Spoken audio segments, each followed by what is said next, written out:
Hello and welcome to Midweek Medicine, where you are the medicine.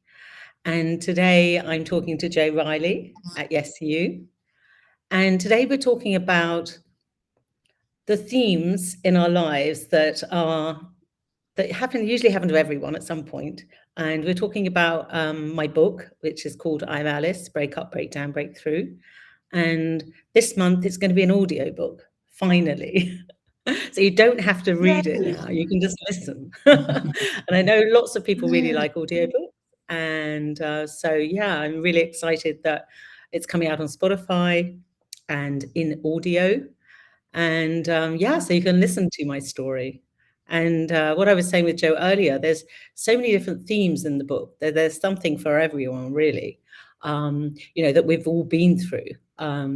Whether it's divorce, whether it's not having children or, losing your children.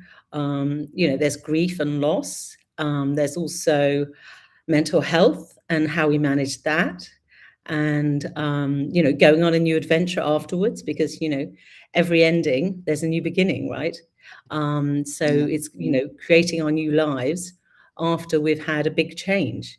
Everyone goes through relationship breakups. And, they're all individual. No relationship is the same. And especially when it comes to breaking up, it's always complicated and difficult.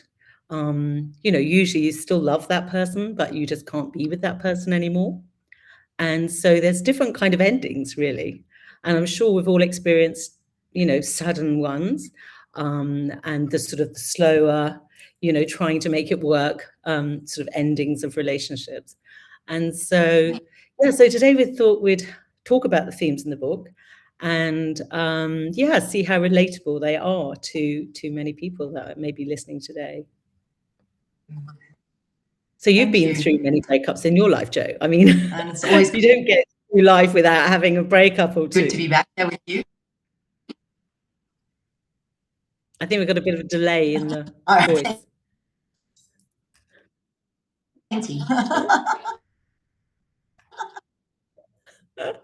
Technology. I have. Jo's currently got an electrical. Many different. You've got no electricity in your house, so she's using data. Whether it's intimate relationships. Oh, that's probably my Wi-Fi. Yeah, we've got a bit of a delay. So maybe you need to repeat that, whatever you were saying, because I didn't quite get it. Is it?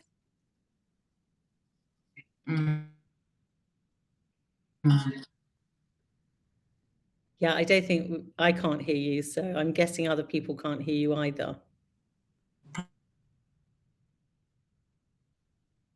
Problems. Yes. I can't actually hear you, unfortunately. Can you sit nearer the Wi-Fi? It's on data, isn't it? So you can't. Can you hear me? Yes, I can now. Yes. No. Yes. Oh. I was really looking forward to this. Okay. No. Yeah, I don't think we can hear you, unfortunately. Maybe I was just saying, could you even hear me? Because it's just even. Not really. There we go. Am I back? No. Yes. Yeah, I can hear bits of it. Yeah, if you speak, it's just a bit of a delay. Can you hear me? Yes. Yay. Okay. It was just cutting up. But the screen's frozen. So I don't know whether maybe we should just pre-record this at another time when you've actually got Wi-Fi. So currently it's just going to be with me. Obviously I can talk about my book and share, the story of it with you. But maybe we'll do a chat with Jo another time. So basically this is my book.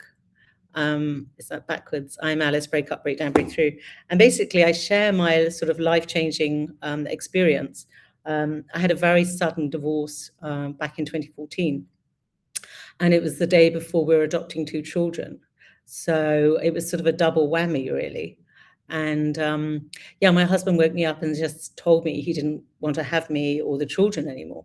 And yeah, so it was a massive shock. And he just went off to work, really, after a bit of questioning. So yeah, my life literally changed, in that moment. And sort of like a sliding door. It's almost like I entered into a movie, really, because one minute I was married and I'd been married for 5 years, and I was just about to adopt these 2 beautiful children that were siblings. And yeah, my husband just backed out last second, which, retrospectively, that was the right thing. But to do it in the way that it happened was very damaging for my mental health. And consequently, I had a sort of life-death experience. And I was very determined that I was going to stay. And so, so I sort of battled on, obviously I'm here today. And but the consequences of that breakdown of the marriage and also the children, put me in a very vulnerable position. And I don't know if anyone listening has had a spiritual awakening or a spiritual opening, which I did. I think it was a way of saving me, really, and to show me and to give me some sort of wisdom that there was a gift in my experience. Obviously at the time I thought, really? I can't quite believe that. But it was true. I thought, well, I'm going to hold on to that, and I'm going to find this gift that that I'm going to be given, or I'm going to find along the way. And now I can look back and see that there was a gift, and the gift was to create a whole new life. And part of that gift was to move abroad. And that was one thing that I dreamt about, that I'm going to start a new life in a new country, and I'm going to make a difference or make an impact on, and help other people going through what I went through. And after writing my book and publishing it, self-publishing in 2023, I met a lot of women and some men as well that had had a spiritual awakening or had had a very difficult divorce. And one of the things that happened in my story was that I got sectioned in a psychiatric ward because, obviously I wasn't being quote unquote normal. So they didn't really know what to do with me. And so basically I was taken on a 28-day section. But luckily, I got thrown off that section because I stopped taking the drugs, and they realized that, I was okay, and that I just had acute stress due to the grief and loss of my children and my sudden breakdown of my marriage. So I swiftly got out of there. But consequently, there were so many different and difficult situations that happened from that. You really lose your confidence in yourself when you go through a difficult breakup, because all the sense of who you are and where your life's going to be. And, obviously I planned to be married for a long time, as I'm sure most people don't go into marriage lightly. And obviously with the children, that's a whole lifetime of experience of bringing up 2 children and sharing that. So, so it was really kind of life-changing. I mean, seriously life-changing. And so I did go traveling. I had to get myself better, and I had very high blood pressure. So I had to, I had to really work on my breath and getting out into nature and walking. And I don't know if any of you know about Ayurvedic medicine. So I did a lot of Ayurvedic medicine and detoxing and all that kind of stuff, which helped me enormously. I was very lucky to find an Ayurvedic doctor who understood me. I think that's really important when you're going through these difficult times, is to find people that understand you and can give you, the right guidance. And so I did quite a lot of classes with him about Ayurvedic food and medicine, and that really helped and supported my adrenals and the stress that I was going through. So I feel like I was very lucky that these people came into my life to support me. And so consequently after that, I had this dream all along, and I'd created a vision board that I was going to go traveling, and I was going to find, a new country and a whole new life, because that's what I felt I needed. So I could create a life for myself. So yeah, I went traveling. I went to India, where I did some more Ayurvedic treatments. And then I was in Nepal as well, seeing the beautiful mountains, the Himalayas. And, it's very nourishing when you see beautiful scenery and beautiful places, because it's so inspiring. And, so I just saw it as an adventure, really.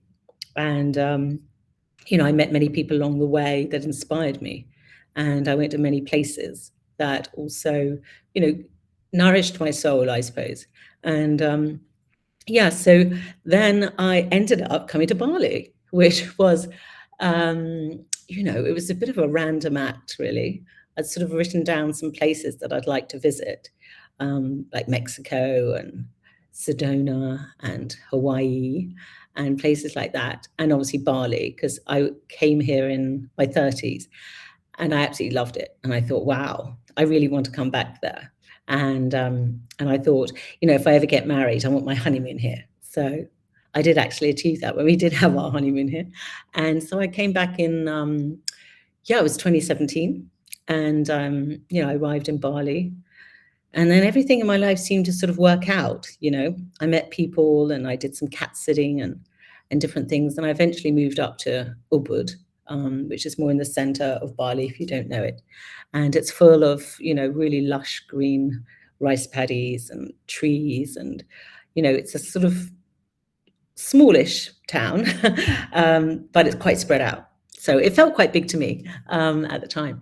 And I just sort of found my new way, really. I started learning about sound healing and breath work and different things, and creating community with people, and learning about the culture, the Hindu culture here, and visiting lots of water temples and getting lots of blessings and purifications, because there was something that I was quite obsessed with during my time after being locked up. Is like, I just need to be cleansed. It was almost like my past life was like, I'd been contaminated, basically, especially after being locked up. I really wanted to purify myself, I suppose.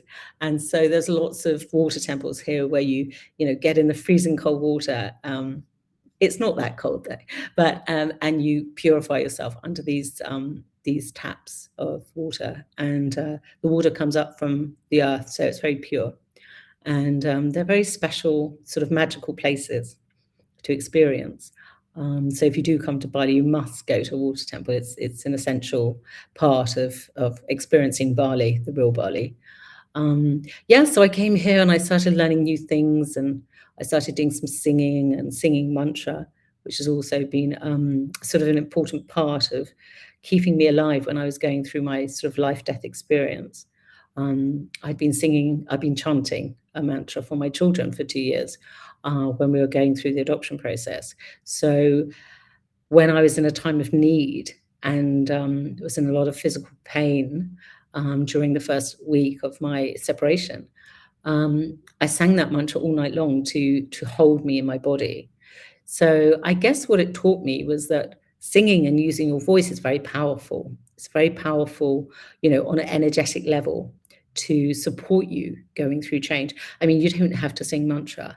You can just hum, or you can just make sounds. But actually using your voice, it creates a frequency, and that frequency, moves around your body. And it's very healing. It's been, I think it's been known to do that for many centuries. Maybe we don't know so much about it now, but I think it's all coming out now that the voice is a very powerful tool for healing, and to bring yourself back into balance. I mean, not healing, but bring yourself back into balance, grounding yourself, making sounds is really powerful, whether it's, doing music or singing songs or making songs or chanting or humming, making sounds. I think it's, It's a good thing to do. Well, it helped me anyway. Actually, the other thing I didn't mention was I was given a very good piece of advice before I ended up getting sectioned in the psychiatric ward. A friend of mine who was looking after me for a week, he said to me to write everything down, and that would be my evidence. So that's what I actually did. I started journaling every day and writing about my situation and where I was and what was going on. Because, there is something very powerful when you put the pen on the paper and you express yourself. There's something neurological that happens from your brain, passing down to your arms into your hand to actually make marks on a piece of paper or to write and journal and release, what's going on in your mind. And it's also very grounding and supportive. So that's what I did as well. I think I do say I journaled for my life, which it was true. And I've continued to journal, not so much, thankfully. But I sort of journal to find creative ideas and to sort of discover, what it is that I need to be doing and sort of to get some creative ideas. And so part of that was also writing my story, because after being locked up and about 6 months later, I just couldn't believe that happened to me. I thought, my life, what do you mean? How could I go from this to this, from everything to nothing? So I started I decided I was going to write my story because, we all have a story.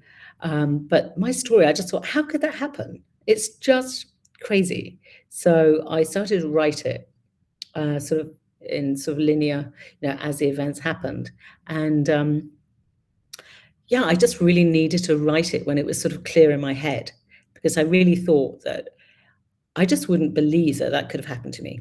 Of all the people, I just thought, no, it's just like, it's like being in a movie, really. So I wrote my story, and just for myself, really, just to know what my truth was, And then in 2023, I finally published my book and put it out there.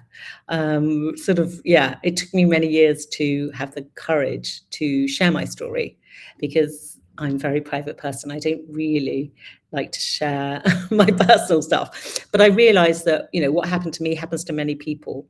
So I see it more as being of service so other people can connect with the story. And, hopefully, and obviously I do know that it has helped, quite a few people. So if you want to listen to my story, I'm actually giving away chapters on Substack.